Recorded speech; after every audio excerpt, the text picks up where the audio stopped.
এই অভিষেক বাবু মমতা ব্যানার্জিরা। তাই আপনার সন্তানগুলোকে উচ্চ শিক্ষায় শিক্ষিত হতে পারবে না, আপনার সন্তানগুলোকে যেখানে বুনিয়াদী শিক্ষা অর্জন করছে সেখান থেকেই ধ্বংস করে দিচ্ছে। দেখুন কাকলিদের পরিবারের লোকজনকে দেখুন, কেউ সরকারি স্কুলে পড়ে না। অভিষেক বাবুর পরিবারের লোকজনকে দেখুন, কেউ সরকারি স্কুলে পড়ে না। বিজেপির যিনি প্রার্থী হয়েছেন স্বপন বাবুর পরিবারের লোকজন কেউ সরকারি স্কুলে পড়ে না, সব বেসরকারি স্কুলে পড়ছে, ইংলিশ মিডিয়ামে পড়ছে, প্রাইভেট স্কুলে পড়ছে।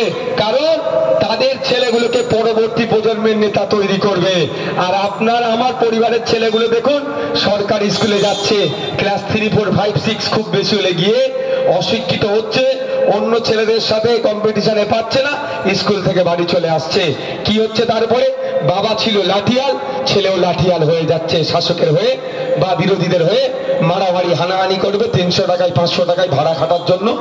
এখন থেকে কাকলিদিরা সুকৌশলে আপনার আমার সন্তানগুলোকে তৈরি করছে। একটু ভাববেন, যারা তৃণমূল করছেন, যারা ভিন্ন রাজনৈতিক দল করছেন, প্রত্যেকের উদ্দেশ্যে বলছি, আর কতদিন লাঠিয়াল বাহিনী হয়ে থাকবেন? আপনার আমার দাদুগুলোকে দেখুন, এমপি করার জন্য এমপি হয়ে লড়ালড়ি করেছে, মারামারি করেছে, কেউ কবরে গেছে, কেউ শ্মশানে গেছে, ধ্বংস হয়ে গেছে।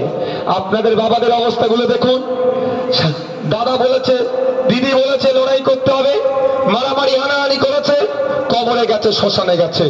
এখন আপনাদেরকে লড়াচ্ছে।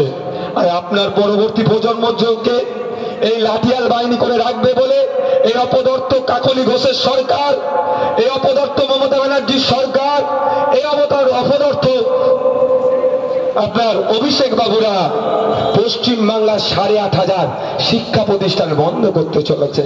ওই 8,500 শিক্ষা প্রতিষ্ঠান কোথায় আছে? যেখানে মতুয়া সমাজের পরিবারের লোকজন বেশি বসবাস করে, যেখানে নবশূদ্র সমাজের পরিবারের লোকজন বেশি বসবাস করে, যেখানে পিছড়ে বর্গের হিন্দু সমাজের লোক বেশি বসবাস করে, যেখানে আদিবাসী সমাজের